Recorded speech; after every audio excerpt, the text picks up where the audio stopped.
Good morning विद्यार्थियों। Rajasthan geography में जलवायु वाला चैप्टर चल रहा था और लास्ट क्लास में मानसून प्रत्यावर्तन काल के बारे में करेक्टर बता दिया था पूरा पूरा। उसकी थ्योरी अपने हिसाब से सब लोगों ने लिख लिया है।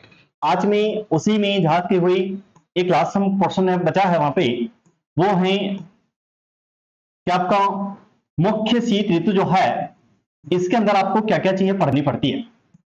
मुख्य शीत ऋतु और इसका टाइम पीरियड हमने लिख रखा है वहां पे कि जनवरी से लेकर फरवरी, ये इसका मुख्य टाइम पीरियड रहता है जनवरी फरवरी में। और इसमें हमारे को बहुत सिंपल सिंपल चीजें देखनी पड़ती है, बहुत ज्यादा यहां से डेप्थ गहराई का प्रश्न भी नहीं आता है। सिंपल चीजें क्या है, राजस्थान के बारे में बात करो तो प्रश्न पूछता है कि राजस्थान में सबसे ठंडा स्थान कौन सा, पहला प्रश्न तो ये हो जाता है, सबसे ठंडा स्थान पूछ लेता है। फिर एक प्रश्न आ जाता है कि सबसे ठंडा जिला कौन सा हो जाता है, फिर पूछ लेता है कि सबसे ठंडा माह कौन सा हो जाता है। तीन प्रश्न तो केवल ये हैं यहाँ पे। स्थान पूछता है, आप लोग सब जानते हैं कि स्थान के बारे में हम लोग लिखते हैं माउंट आबू, और माउंट आबू कौन से जिले में आता है सबको पता है, सिरोही में आता है। जिले की बात आती है यहाँ पे जिला हम पढ़ लेते हैं चूरू, और महीने की जब बात आती है तो इसका उत्तर जाता है जनवरी। कभी भी दिसंबर राइट करके मत आना, जनवरी सबसे ठंडा महीना होता है। इसीलिए जनवरी के महीने में बहुत सारे छोटे बच्चों की छुट्टियां होती है, अखबारों में खबर छपती है, कलेक्टर अंकल थैंक यू कि हमारे को छुट्टी कर दी। क्योंकि हमारे पास पहले आप लोग पढ़ते थे कि हमारे दिसंबर के आसपास अर्धवार्षिक परीक्षा होती थी और लास्ट में 23 तारीख के आसपास, और जैसे अर्धवार्षिक परीक्षा शीतकालीन अवकाश घोषित, अब शीतकालीन अवकाश वहां से घोषित होता है और ठंड तेज पड़ती है तो अवकाश आगे बढ़ते ही जाता है आगे बढ़ते ही जाता है। तो कभी कभी 10 जनवरी तक आता है, वो मास्टरों को बुलाते बच्चों को छुट्टी, इसलिए अखबार में आता है कलेक्टर अंकल थैंक यू, हमारे को आपने छुट्टी दे दी, हम सर्दी में नहीं आ सकते। इसलिए सबसे ठंडा महीना जनवरी, सबसे ठंडा स्थान माउंट आबू और सबसे ठंडा जिला चूरू। और माइनस में टेम्परेचर जाता है चूरू का, हमारे को पता है, लेकिन आपको ऐसा नहीं पढ़ना है, कोई दिक्कत नहीं, इतनी सी कहानी याद रखिए। अब इसके बाद इस शीतकाल में एक जो मेजर है वो आप लोगों ने एक नाम सुना होगा, मावठ। सुना है मावठ, या फिर इसको एक ऑब्लिक करके लिख लो मावठा, मावठ या फिर मावठा। ये क्या चीज है, इसको बारे में बात करनी है। अब मैं यहां से थोड़ा सा एक चीज पूछना चाह रहा हूं, पहले तो पूछ लेता हूं तुम लोगों से आता है कि नहीं आता, फिर बाद में बात करूंगा। हमारे राजस्थान में मावठा झील कहां है? हाँ, हमारे राजस्थान में मावठा झील कहां है? ये मावठ की वर्षा मावठा सब पढ़ाते मैं कहता हूं, और तुम जब झील का चैप्टर पढ़ते हो उसमें मावठा का नाम नहीं आता, इसकी भी गारंटी मैं देता हूं, उसमें आता ही नहीं है मावठा झील कहां है। और मैं जब भी ऑनलाइन पढ़ाता हूं, ऑफलाइन पढ़ाता हूं, कुछ भी पढ़ाता हूं, तो मैं इस मावठा झील को यही बताता हूं। मैं खुद भी झील वाले चैप्टर में नहीं पढ़ाता हूं, झील वाले चैप्टर में मैं खुद भी नहीं पढ़ाता हूं, मैं उस मावठा झील का ज्ञान यही दे देता हूं बच्चों को कि मावठा झील के कहां है। बीकानेर में नहीं है, और बोलो कोई बोलना चाहे? नहीं, पश्चिमी राजस्थान में है ही नहीं। हाँ, राजस्थान में है, ठीक है, पश्चिमी राजस्थान में नहीं है, झुंझुनू में भी नहीं है। अब देखो इसका प्रश्न क्यों पूछेगा, तो अगर कभी आया तो मैं बता दूं, आज का अखबार देखोगे तो आज के अखबार में इसका नाम आ गया। मैं हमेशा इसलिए कहता हूं आपको कंटिन्यू कैसे प्रश्न बनाता है एग्जामिनर। आज के अखबार में मावठा का नाम आया। अब अगर कोई पेपर सितंबर अक्टूबर में है और पेपर नहीं बना, अखबार पढ़ रहा है एग्जामिनर ज्योग्राफी वाला, मेरे को प्रश्न बनाना झील से, अखबार में नाम आया मावठा झील, वो ले पेन बेटो सुबह सुबह लिखो, ये प्रश्न छापित दो, मावठा झील राजस्थान में कहां ले बता दे, खत्म खेल। कई लेने देने नहीं मिले, गाइडा में कटे नाम नहीं मिले, ढूंढता फिरे, और मावठा झील पड़ती है आपकी जयपुर में, आमेर दुर्ग की तलहटी में। आमेर दुर्ग की तलहटी में जो झील है वो मावठा है, वो भर चुकी है और पानी वहां से ओवरफ्लो हो रहा है, पर्यटन बढ़ेगा आमेर दुर्ग की तलहटी, तो वहां पे लिखेंगे बाद में, ठीक है। अब ये है क्या चाहिए, हम यहां पहले इसके बारे में बात करते हैं। ये ऊपर वाला आप लोग लिखते रहे ना, आराम से नीचे बात कर लेता हूं मैं, ठीक है। अब देखो यहां पे क्या चाहिए, मावठ या मावठा है क्या। हम यहां पर एक चीज एक एक तरह से लिख रहा हूं कि शीतकाल में होने वाली वर्षा, उसको क्या कहते हैं, तो मावठ या मावठा कहते हैं, ठीक है, होने वाली वर्षा। अब हम राजस्थान की धरती पर होती कहां है, तो हम बात करेंगे उत्तर या उत्तरी पश्चिमी राजस्थान में। हालांकि पूरे राजस्थान में होती है, लेकिन मूल रूप से कभी पूछेगा तो इसका उत्तर क्या करके आएंगे हम लोग, उत्तर या उत्तरी पश्चिमी राजस्थान।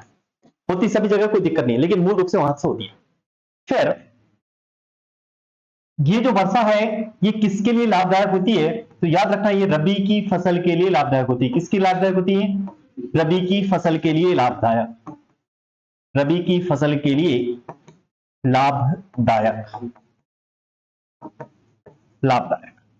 और ये रबी की फसल के लिए लाभदायक है, इसलिए इसको एक नाम दिया जाता है लाभदायक होने के कारण, इसको कहते हैं गोल्डन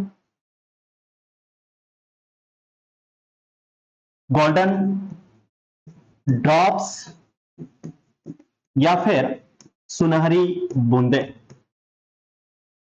इसी वर्षा को कहते हैं, कभी आ जाए गोल्डन ड्रॉप्स और सुनहरी बूंदे, किसको कहते हैं? मावठ की वर्षा को कहते हैं। होती कहां है? उत्तरी पश्चिमी राजस्थान में या उत्तर राजस्थान में। कब होती है? तो शीतकाल।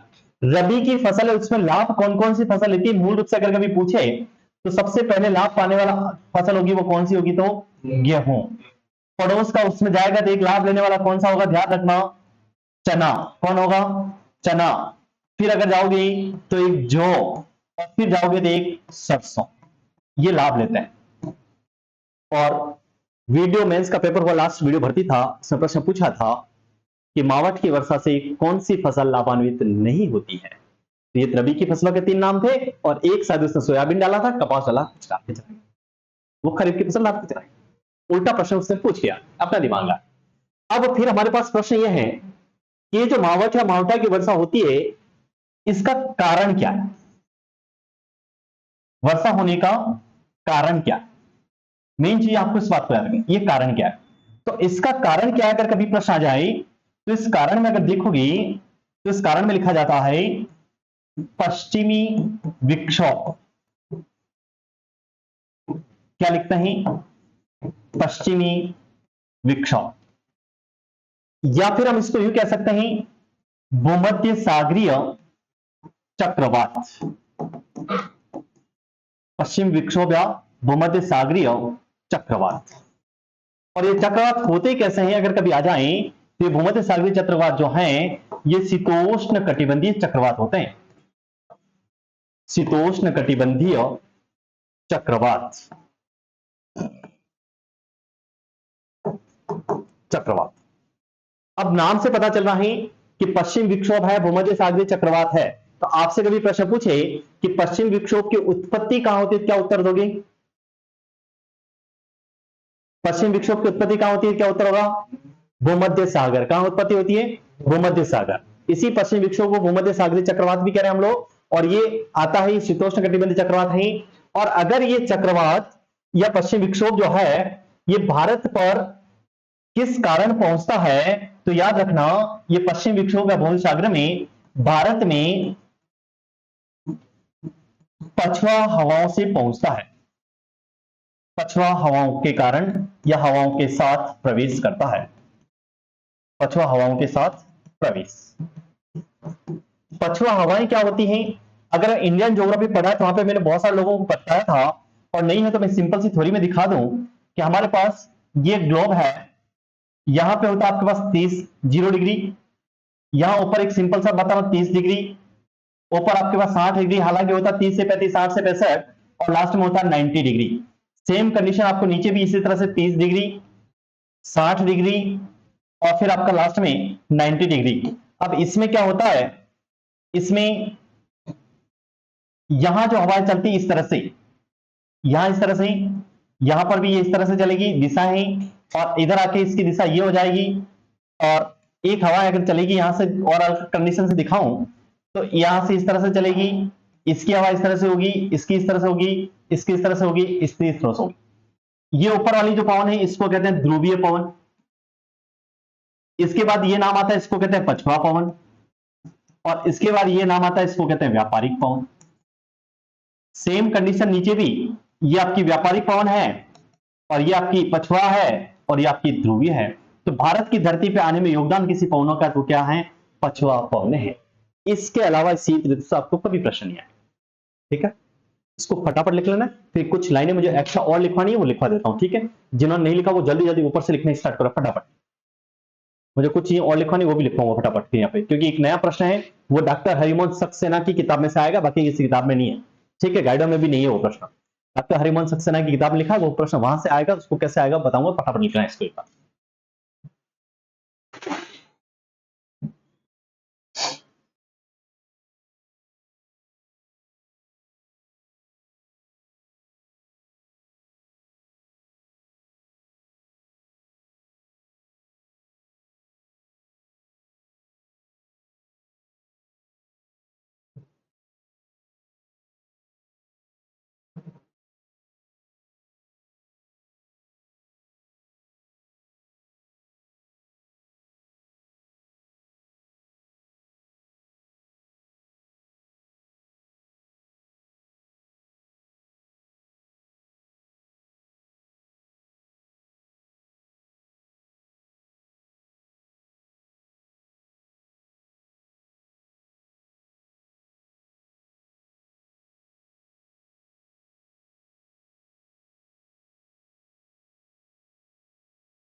हो गया?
हटाओ, ये फटाफट नीचे वाला लिखना है।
ये भी बना लेना, तुम्हारे को पता चल जाएगा थोड़ा सा, है ना।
हो गया?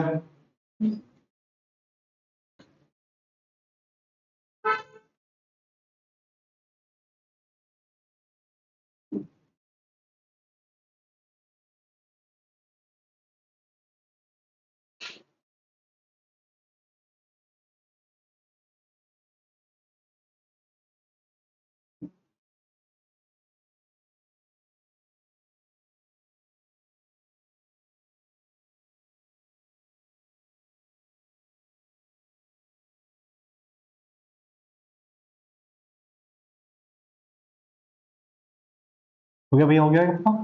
हो गया? हो गया? लिखना है नेक्स्ट लाइन से, ये कहानी खत्म है। एक नोट डाल के लाइन लिखो फटाफट, नोट डाल के लाइन लिखो। राजस्थान में,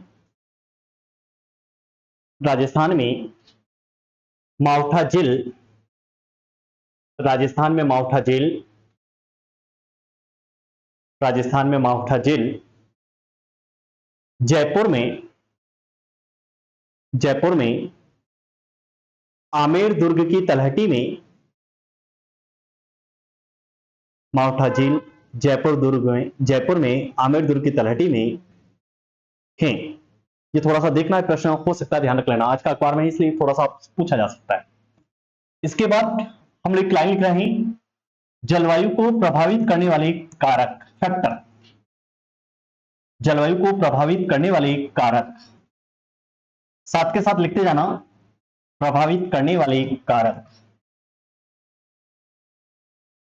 यहां से वैसे तो छोटा एग्जाम एक सिंपल सा प्रश्न आ जाता है कि कौन सा प्रभावित करने वाला कारक है या कौन सा नहीं है, लेकिन एक आध कोई एग्जाम ऐसा होता है जिसमें कंसेप्ट से भी प्रश्न आ जाता है, तो उस कंसेप्ट का प्रश्न भी मैं आपको यहां पे क्लियर करके बता दूंगा, क्या स्थिति नहीं है, उस बात को ध्यान रखें।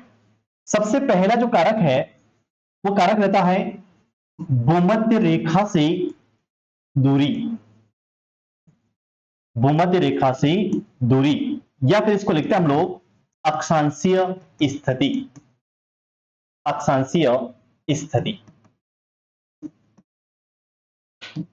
भूमध्य रेखा से दूरी या अक्षांशीय स्थिति। सिंपल सी थ्योरी में आप लोग देखें, इसको मैं इधर दिखा देता हूं, इधर देख लेना, भूमध्य रेखा से दूरी या अक्षांशीय स्थिति। अगर हम लोग ये ग्लोब बनाकर देखें, ये 0 डिग्री है, इसी 0 डिग्री को हम लोग भूमध्य रेखा कहते हैं, इसी को हम लोग विषुवत रेखा कहते हैं, और इसी को इक्वेटर लाइन कहते हैं, सब कुछ इसी को कहते हैं, बीचों बीच में मध्य में है ये। भूमध्य रेखा पर सूर्य की सीधी किरणें पड़ती है वर्ष भर, भूमध्य रेखा पर सूर्य की सीधी किरणें पड़ती है वर्ष भर, इसलिए यहां पे वर्ष भर उच्चतम तापमान रहता है, यहां पे वर्ष भर सर्वाधिक वर्षा होती है, इसीलिए 0 डिग्री के बेसिन में आप लोग देखते हो, अमेरिका में, ब्राजील के आसपास देखते हो तो अमेजन वर्षावन, सबने सुना है? ब्राजील में अमेजन वर्षावन, जिसको आप कहते हो पृथ्वी के गल फेफड़े, अमेजन वर्षावन को पृथ्वी के गल फेफड़े कहा जाता है, वो 0 डिग्री के आसपास है। अब लोग आप कैसे थोड़ा सा देखें, अब 0 डिग्री से थोड़ा सा ऊपर आए या इधर नीचे चलाए, ये 0 डिग्री के बेल्ट वाले जितने भी लोग हैं, सूर्य की सीधी किरणें पड़ती है, तो यहां जो लोग हैं उनकी एक तो हाइट कम है, ज्यादा हाइट देखने को नहीं मिलेगी। अमूमन यहाँ पे जो लोगों की हाइट है वो 5 फीट 5.5 फीट इसके आसपास देखने को मिलेगी, विलेज चुने चुने होंगे वो 6 फीट के होंगे। और यहां जितने भी लोग हैं इस भूमध्य रेखा के आसपास 5 डिग्री उत्तर 5 डिग्री दक्षिण 10 डिग्री भी ले लो, कोई दिक्कत नहीं है, वो सब के सब काले मिलेंगे, काले। उदाहरण के रूप में हमारे पड़ोस में देखो, एक देश है जिसका नाम है श्रीलंका, सुना है नाम सबने? श्रीलंका पे घोड़ा ढूंढना बहुत टेढ़ा काम है, सब काले दिखाई देते हैं। पड़ोस में उधर एक थोड़ा सा देश है और है मालदीव, देखो सब काले देखने को मिलता है। थोड़ा सा ऊपर आओ, दक्षिण भारत में हम चलते हैं, हमारे भारत की धरती पे, तो आप केरला कर्नाटक तमिलनाडु के लोगों को देखो, जो एसी के ऑफिसों में रहते हैं वो गोरे गोरे, बाकी सब काले काले देखने को मिलते हैं, टेम्परेचर का फर्क नहीं पड़ता। हम अब वहां से उठकर थोड़ा राजस्थान की धरती पे आते हैं, तो राजस्थान की धरती पे देखो आप, दक्षिण भारत में दक्षिण राजस्थान को देखो, आप दक्षिण राजस्थान में जैसा बांसवाड़ा, डूंगरपुर, उदयपुर, प्रतापगढ़, अजमेर तक के लोगों को देखो, एवरेज हाइट 5.5 फीट, गोरा थोबड़ा वाला मिलता नहीं है, ढूंढना पड़ता है। थोड़ा ऊपर चलो, जयपुर से थोड़ा ऊपर चलो, सीकर, झुंझुनू, गंगानगर, हनुमानगढ़ चलो, काला मिलता नहीं, लगभग सब साफ फेस वाला मिलता है। हाइट सबकी देखो, सबकी हाइट लगभग 6 फीट, लगभग 6 फीट। उससे फिर थोड़ा सा ऊपर चलो, पंजाब हरियाणा, सब 6 फीट, चाहे पुरुष क्या महिला क्या। अपने इधर की लड़की 5 फीट 4.5 फीट, और उधर की लड़की देखो 6 फीट की देखने को मिलती है। ये सब क्या है? ये सब का सब ये जलवायु है। अब तुम कैसे गाबे करोगे, कैसे तुम थोपड़े रखोगे, तुम क्या खाओगे, क्या पियोगे, वो सब कुछ ये जलवायु तय करेगी। जलवायु तय करती है। आप लोग इसलिए देखते हो 99% शीतकाल होता है, सबके पास कपड़े काले होते हैं। स्वेटर बनाने वाली दुनिया की किसी भी कोने में चले जाओ, कंपनी वो काले कपड़े बनाती है। और ग्रीष्मकाल आता है, तुम अधिकांश हल्के कलर वाले कपड़े पहनते हो, क्योंकि शीतकाल होता है तो सूर्य की जो किरण आती है उसको ऑब्जर्व करती है। तो वो सारी चीजें हैं। तो इसलिए किसी भी स्थान की जलवायु को प्रभावित करने में सबसे महत्वपूर्ण भूमिका होती है, वो किसकी होती है? उस स्थान की अक्षांशीय स्थिति की होती है, या फिर भूमध्य रेखा से दूरी की होती है। मेरे बात को लिखें इसके अंदर, फटाफट लिख लें। अब यहां पे भूमध्य रेखा पे जलवायु समान पाई जाएगी, यानी वर्ष भर उच्चतम तापमान, वर्ष भर सब कुछ है। यहाँ पे उच्चतम तापमान है, उच्च वर्षा है, कम तापांतर है, सब कुछ यहाँ पर है। और इधर जैसे उत्तर जाओगे तो आप देखते हो लास्ट में शीत आ जाता है, इधर भी नीचे आ तो शीत आ जाता है, बीच में गर्मी आ जाती है, सब कुछ आ जाता है। ठीक है, लिखना है इस लाइन को, लिखा लाइन को। भूमध्य रेखा से दूरी नंबर 1 लिखना है ना? ये लिखा है भूमध्य रेखा से दूरी अक्षांश से। इसके आगे लिखो, किसी भी स्थान की जलवायु को प्रभावित करने में, किसी भी स्थान की जलवायु को प्रभावित करने में सबसे महत्वपूर्ण भूमिका उस स्थान के अक्षांश की होती है, उस स्थान के अक्षांश की होती है। कंटिन्यू एक लाइन और लिखते जाएं, कंटिन्यू एक लाइन और लिखें। भूमध्य रेखा से उत्तर व दक्षिण की ओर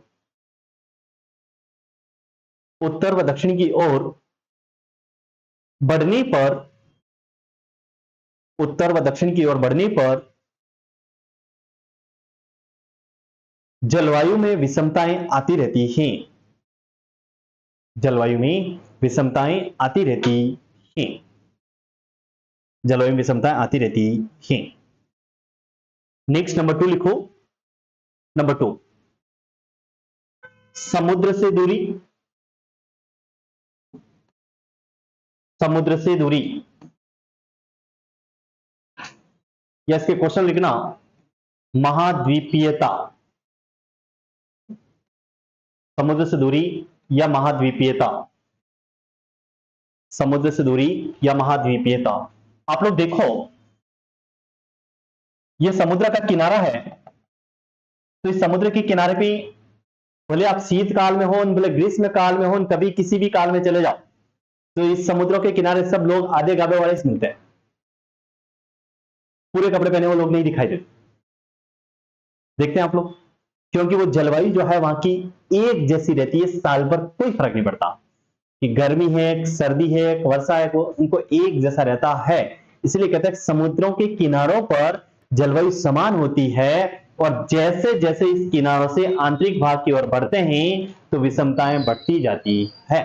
और सिंपल सी कहानी, लिखो इस स्लाइड को। समुद्रों के किनारों पर जलवायु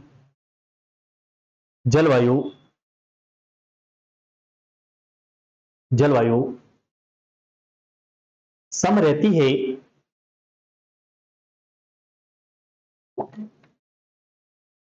जलवायु सम रहती है, और जैसे जैसे महाद्वीपों के आंतरिक भाग में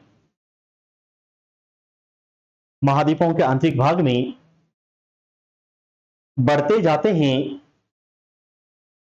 महाद्वीपों के आंतरिक भाग में बढ़ते जाते हैं, वैसे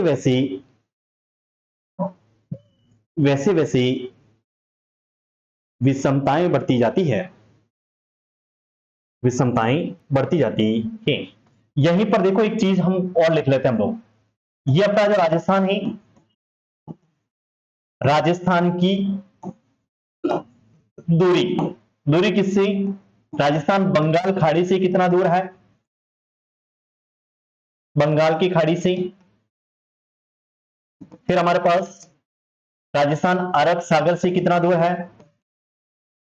अरब सागर से, फिर राजस्थान खंबात की खाड़ी से कितना दूर है, खंबात की खाड़ी से, और फिर राजस्थान की दूरी कच्छ की खाड़ी से कितनी है,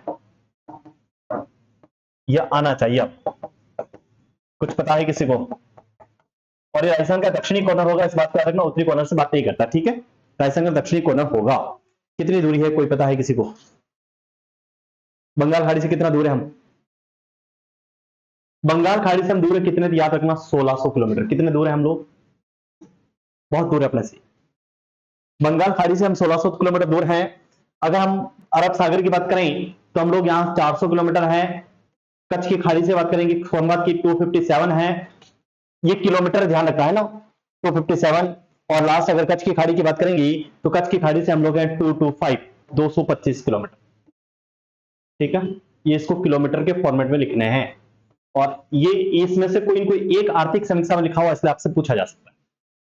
कोई कोई दूरी है एक, वो आर्थिक समीक्षा में लिखी हुई है, तो आपसे पूछी जा सकती है, इस बात को याद रखना।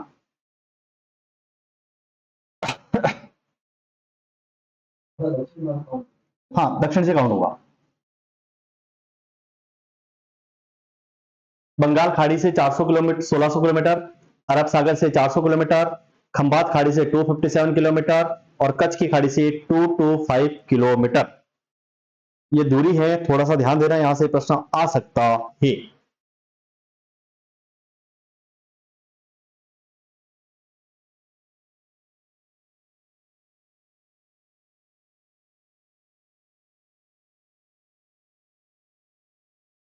हो गया। तीसरा नंबर लिखो, ऊंचाई।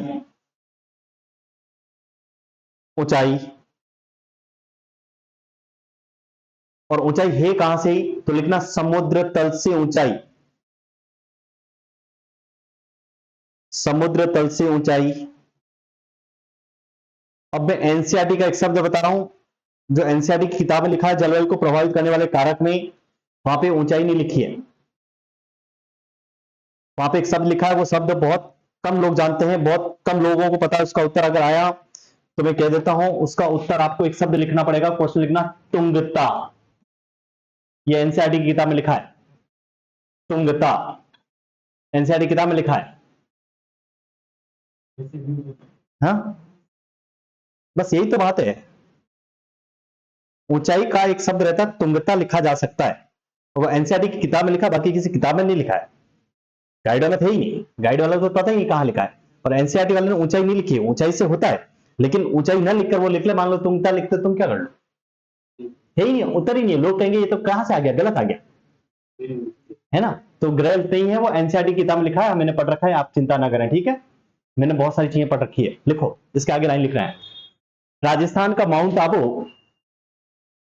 राजस्थान का माउंट आबू ऊंचाई के कारण ही, राजस्थान का माउंट आबू ऊंचाई के कारण ही ठंडा है, ठीक है ना। अब कभी पूछे माउंट आबू ठंडा क्यों है, तो याद रखना वो समुद्र तल से ऊंचा इसलिए ठंडा है, बाकी और कोई कारण नहीं है वहां पे। और इसीलिए वो राजस्थान का एकमात्र हिल स्टेशन है, और जितने जगह ऊंची है वो सब ठंडी है, इसीलिए लोग गर्मी आते ही उधर कुल्लू मनाली उधर भाग जाते हैं, उधर सब ठंडा रहता है, इसलिए वो जाम लग जाता है उस समय। नेक्स्ट, अगला बिंदु लिखो, सूर्यताप। सूर्यताप, सूर्य का टेम्परेचर। हाँ, अगला बिंदु है, अगला बिंदु ध्यान रखना, सूर्यताप, और इसके क्वेश्चन लिखना, कोणीय आधार, एंगल पे सूर्य का टेम्परेचर जो मिला है वो कोणीय आधार से मिलता है, कोणीय आधार, इसके अंदर कुछ भी लिखना है। नेक्स्ट, अगला बिंदु लिखना है, धरातलीय स्वरूप। धरातलीय स्वरूप, या इसको लिख सकते हैं आप लोग उच्चावच, रिलीफ। जैसी जमीन होगी वैसी जलवायु देखने को मिलेगी, जैसे रेत है तो उधर गर्म ही मिलेगा, सबसे ज्यादा गर्म भी मिलेगा, सबसे ज्यादा ठंडा भी मिलेगा, ये सारी कहानी उसके अंदर है। और रेत को अगर आप लोग देखो तो रेत अगर गर्म है तो आप अपनी मुट्ठी में ले लो, तो उस रेत को आप कुछ समय तक मुट्ठी में रख सकते हो, लेकिन अगर मिट्टी आपके हाथ में गर्म है तो मिट्टी किसी सूरत में मुट्ठी में नहीं रख सकते आप। रख सकते हो? नहीं रख सकते। बहुत देसी जुगाड़ में। नदी में नहाने का अनुभव है किसी को? नदी में नहाने का अनुभव है तो हम लोग थोड़े दिन के बाद में, अभी अक्टूबर का महीना आएगा और स्कूलों से बहुत सारे भाग के नहाए होंगे। मैं तो खूब नहाया और मेरे को खूब कूटा पीटे इन्हें भी, तभी मैं तो रोज नहाने जाता था।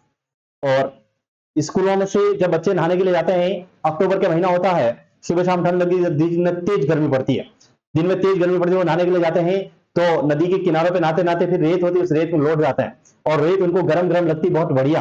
वो रेत कितनी भी गर्म हो तब भी उसके ऊपर बैठ जाता है, लेकिन अगर मिट्टी हो तो किसी औकात में उस मिट्टी पे बैठ जाए। देसी जुगाड़ में याद कर लो, रेत है तो आप उसको अपने मिट्टी में बंद करके रख सकते हो, तो रेत ठंडी हो सकती है हाथ के अंदर, लेकिन मिट्टी है तो नहीं होती है। अब हमारे घरों में पहले, अब तो भट्टे आ गई, शादी पार्टी या कोई मरण मौत होती थी तो घर में कोई खाना बनता था, एक चूल खोदी जाती थी, चूल भट्टी जिसको कहते थे, और चूल खोदते थे तो उसको खोदने के बाद उसके ऊपर खाना बनने के बाद उसके वापस मिट्टी डाल देते थे, लेकिन वो चूल 3-4 दिन तक ठंडी नहीं होती थी। उदाहरण के लिए मूंगफली वाला देखा आपने? मूंगफली वाला रेत में मूंगफली सेकता है, अगर वो रेत पूरा दिन गर्म रहती है तो एक ही बार आग लगा फिर बंद कर दे, लेकिन वो मूंगफली सेकता रहता है, वो गर्म आग नीचे चलती रहती है, तब उसकी मूंगफली सेकी जाती है, नहीं तो मूंगफलियां नहीं सेकी जाती। ये प्रकृति है, इससे उसके बारे में बात करना। ठीक है, नेक्स्ट लिखो वर्षा। वर्षा भी जलवायु को प्रभावित करती है ना। वर्षा, वर्षा, फिर लिखो पवनी। पवन, पवनी,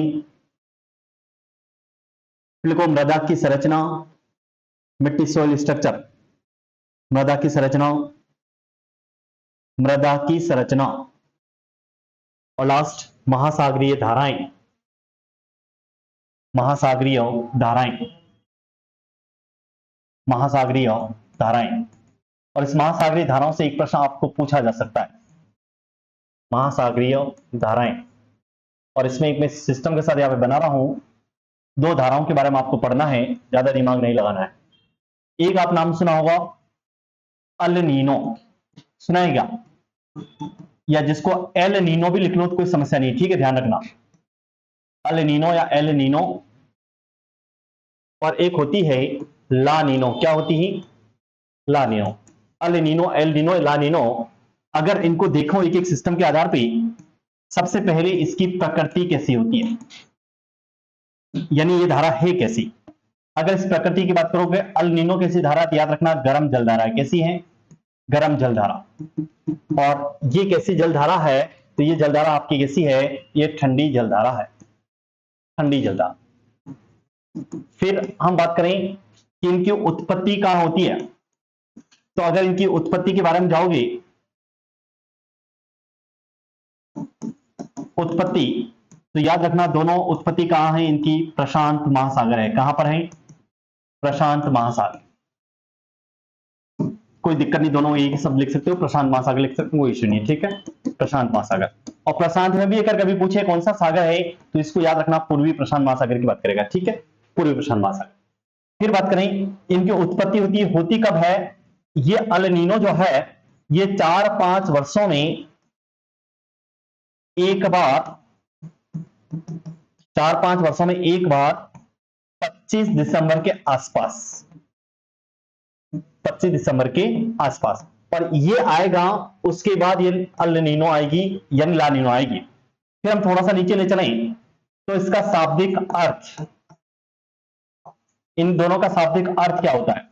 ये 25 दिसंबर के पास आसपास आती है, इसलिए इसका नाम रखा जाता है यीशु का बच्चा, चाइल्ड क्राइसिस्ट का लिखा जाता है यीशु का बच्चा, और इसको लिखा जाता है अल नीनो की छोटी बहन, अल नीनो की छोटी बहन, अल नीनो की छोटी बहन। अब हम थोड़ा सा और देखें कि इस दोनों धाराओं से भारत पर क्या प्रभाव पड़ता है। भारत पर प्रभाव, अगर आप लोग अल नीनो आया है तो क्या होगा भारत में, या भारत पे क्या प्रभाव पड़ रहा है? मानसून कमजोर व मंद गति से। इसका मतलब अगर अल नीनो की उत्पत्ति हुई तो भारत में वर्षा कम होगी, और अगर ला नीनो आया तो क्या होगा? मानसून, मानसून प्रबल अच्छा आएगा, वह तीव्र गति से आएगा। बस ये फर्क है आप लोगों की, और यही प्रश्न आपको आ सकते हैं, बाकी इसके अलावा आपके पास कोई प्रश्न नहीं है।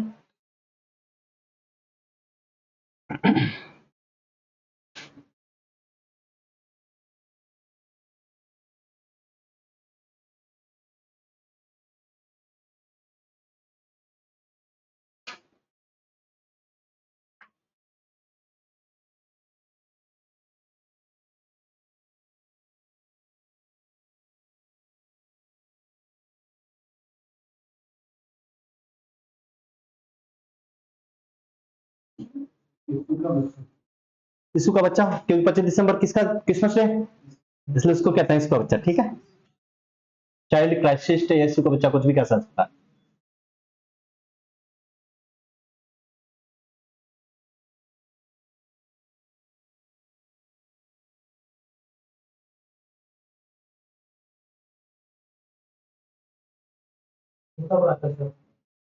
ये आएगा, उसके बाद वो आएगा,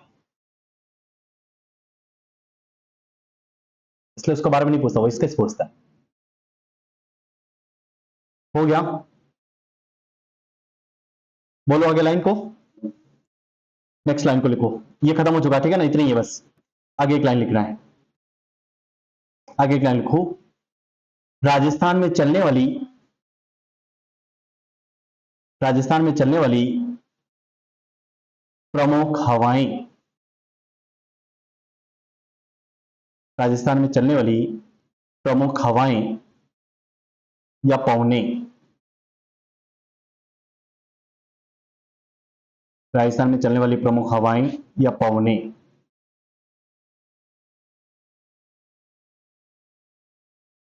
लिखना कैसे, इसको देखना। ये प्रश्न भी आप लोग, ये गांव वाले लोग राइट करते हैं, शहर वाले लोगों को नहीं आता ये प्रश्न, ठीक है, ये शहर वाले लोगों को नहीं आता है। ठीक है, इतना से बना देता हूं, कहानी समझ में आ जाएगी। ये राजस्थान है। दिशाएं लिखने की जरूरत है क्या, दिशा सबको पता है यहाँ पे, ऐसा कोई है क्या जिसको दिशा भी लिखनी है अभी तक, नहीं ना? हाँ, फिर मेरे को मत बोलना, दिशा लिख दो आप।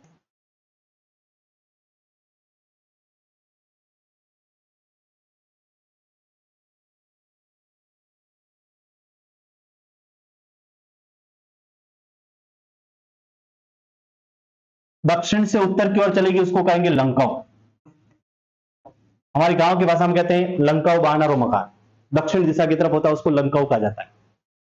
दक्षिण पश्चिम से आएगी उसको कहेंगे हम लोग समुद्री, क्या कहेंगे, क्योंकि मानसूनी पवन आती है हम कहते हैं समुद्र से आई है, हमने पढ़ाया मैंने थोड़ी देर पहले। पश्चिम दिशा की ओर होते हैं उसको हम कहते हैं पिछवाई, पीछे की ओर, और इसी को दूसरा नाम दिया जाता है गांव की भाषा में आठोनी, आथमड़ा बानर मकान। उत्तर पश्चिम से आएंगे, इसको किरण आती है, इसको कहते हैं समुद्री, सॉरी सूर्या, क्या कहेंगे इसको, सूर्या। उत्तर पश्चिम से सूर्या, उत्तर से चलेगी इसको कहेंगे उत्तरार्ध, या इसको कहते हैं धरौड़, या इसको कहते हैं धराऊ, सब नाम इसी के हैं, ठीक है। इधर से चलेगी उत्तर पूर्व से ही दक्षिण पश्चिम की ओर चलेगी, इसको कहेंगे संजेरी। पूर्व से पश्चिम की ओर चलेगी, इसको बोलेंगे पूर्वाई, या इसको कहेंगे आगुनी, गांव के पास हम क्या उगमड़ा बानर मकान। और इधर से जो चलेगी इसको कहेंगे चील। ये राजस्थान में चलने वाली पवने हैं, ठीक है, इसको फटाफट बना लेना है। राजस्थान में चलने वाली पवने,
लिख लिया।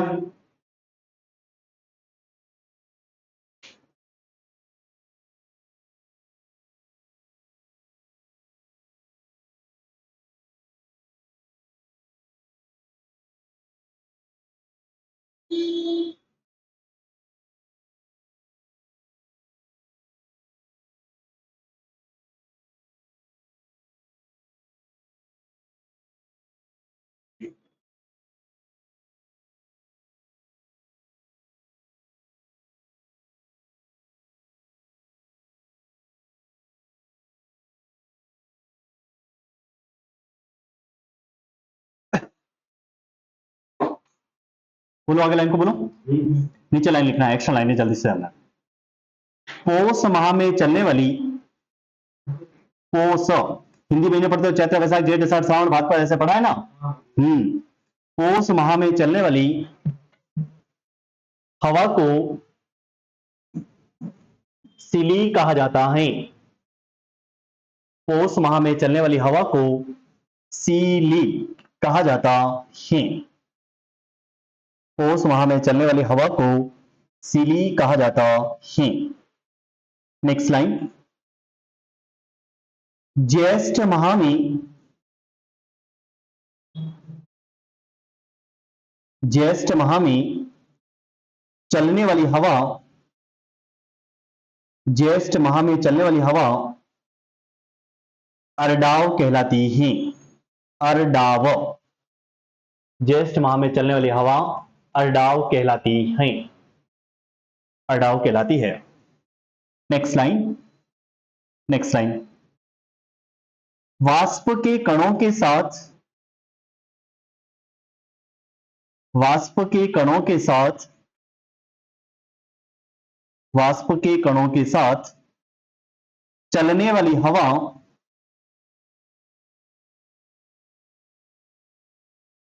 वाष्प के कणों के साथ चलने वाली हवा या लू को, वाष्प के कणों के साथ चलने वाली हवा या लू को जाला कहते हैं। जाला कहते हैं, जाला कहते हैं। नीचे नोट डाल के लाइन लिखो, नोट डाल के लाइन लिखो, नोट डाल के लाइन लिखना है। उपरोक्त तीनों हवाएं, उपरोक्त तीनों हवाएं लू मानी जाती हैं। उपरोक्त तीनों हवाएं लू मानी जाती हैं, लू मानी जाती हैं। ठीक है, ये तीनों हवा लू है। इसके आगे हमारे पास केवल एक बात और पढ़नी है चैप्टर में, वो पढ़नी है जलवायु वर्गीकरण। क्या पढ़ना है? बस ये जलवायु वर्गीकरण पढ़ना है। और आप लोग जानते हैं कोपेन, त्रिवार्ता, थॉर्नफेड और सामान्य वर्गीकरण, वो तो फोटो दिखाने, वो फोटो मैं कल दिखा दूंगा। ये चैप्टर कल क्लोज, ठीक है, फिर नया चैप्टर स्टार्ट करेंगे। ठीक है, ये कल पढ़ेंगे हम लोग जलवायु वर्गीकरण। तब तक के लिए धन्यवाद।